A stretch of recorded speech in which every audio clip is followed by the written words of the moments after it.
Thank you, Mr. Secretary. You mentioned in your opening remarks that the conflict in the Middle East came up here at ASEAN. Some of the leaders have been critical about U.S. stance with regard to Israel and Gaza. What were some of the criticisms that you heard from leaders, and what did you tell them to perhaps reassure them of progress toward a ceasefire? And on Lebanon, the latest there, Netanyahu is putting pressure on the citizens of Lebanon to choose a new leader, threatening them with Gaza-like, quote, destruction and suffering if they do not put Hezbollah out of power. Do you believe the onus is on the Lebanese people to overthrow the terrorist group? And if not, would the U.S. support Israel in taking actions in parallel to what they've done in Gaza?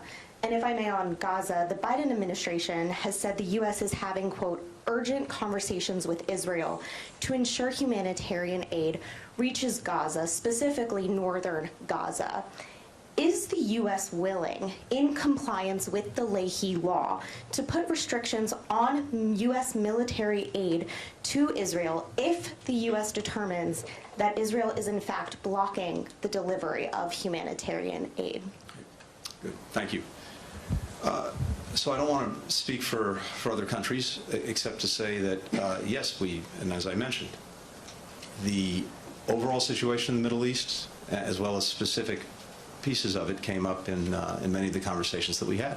And I think there's deep concern across the region on a number of fronts, but primarily something that we're deeply concerned with, which is trying to prevent the conflict in Gaza that started with the horrific attacks of October 7th from spreading, from going to other places and other fronts. And one of the things that I reassured many of our colleagues about was the intense focus of the United States, which has been the case going back a year, in doing just that, preventing these conflicts from spreading.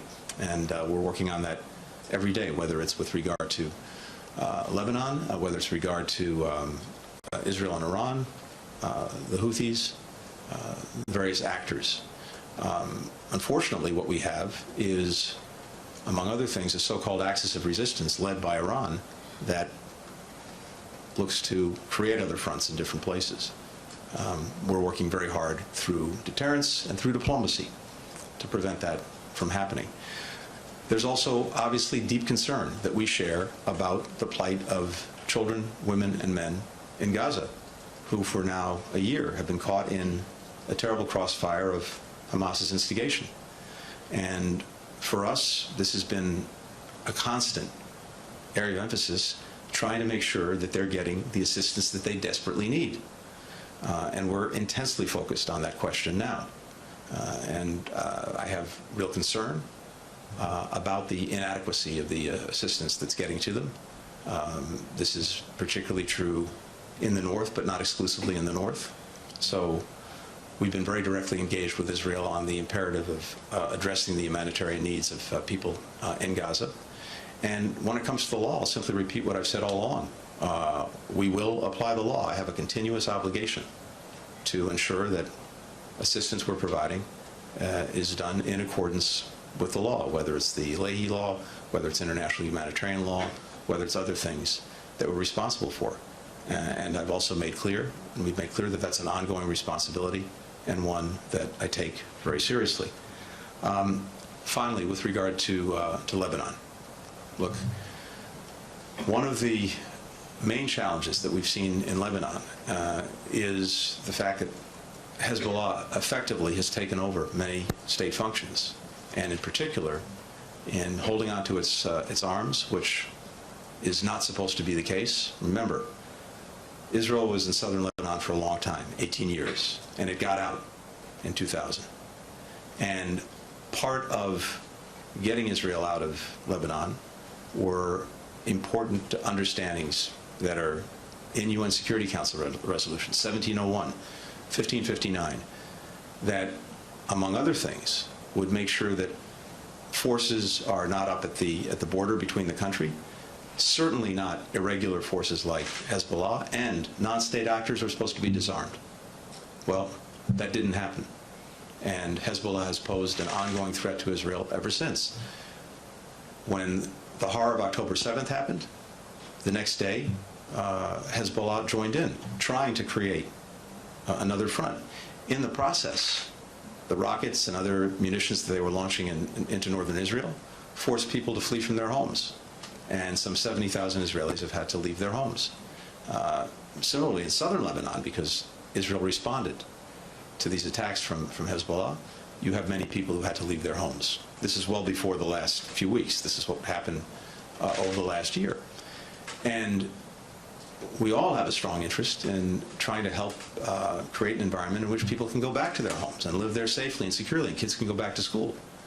So Israel has a clear and very legitimate interest in doing that. The people of Lebanon want the same thing.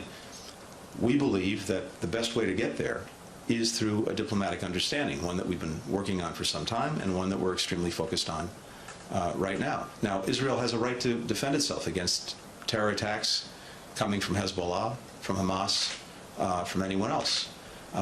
But it's also vitally important that in doing that, they focus on making sure that civilians are protected and, again, are not being caught in a terrible crossfire. So that's another area of concern. When it comes to Lebanon's future, this is for the Lebanese people to decide, not for anyone else, not for any outside actor, whether it's the United States, Israel, or any of the many actors in the region. But it's clear that the people of Lebanon have an interest, a strong interest, in the state asserting itself and taking responsibility for the country and its future. The presidency's been vacant for 2 years now, and for the Lebanese people, having a head of state would be very important. But that's for the Lebanese to decide, and no one else. We've been engaged in conversations. I've been engaged in conversations with countries throughout the region, and with the Lebanese themselves. And what I'm getting from these conversations is a strong desire, not only on the part of many countries that are concerned about Lebanon, but especially the Lebanese themselves, to actually see the state stand up, assert itself, take responsibility for the lives of its citizens. And again, one way to do that would be by resolving the issue of a vacant presidency. But there are a number of other things that I know the Lebanese are focused on that can make a real difference. But it's fun. It's up to them. It's their country. It's their future. The United States, many other countries want to help. We provided almost $160 million in additional humanitarian assistance to try to help the many displaced people. And many of the displaced are from the Shia community. We want to make sure that their needs are addressed. Similarly, we've long been a supporter of the one institution that unites pretty much every Lebanese, and that's the Lebanese Armed Forces, and many other countries as well. So I think there are a number of things that others can do to support the Lebanese state standing up and taking responsibility for the people and for the future of the country. But the fundamental decisions about how that gets done, those decisions belong to the Lebanese people. Final question. I'm sorry, what was the... Would the U.S. support Israel if Netanyahu followed through on that threat that the Lebanese people would face death and destruction like Gaza? I'm not going to get into hypotheticals. I can just say we're focused on resolving the border situation diplomatically and supporting whatever the Lebanese choose to do in terms of the state asserting its responsibilities.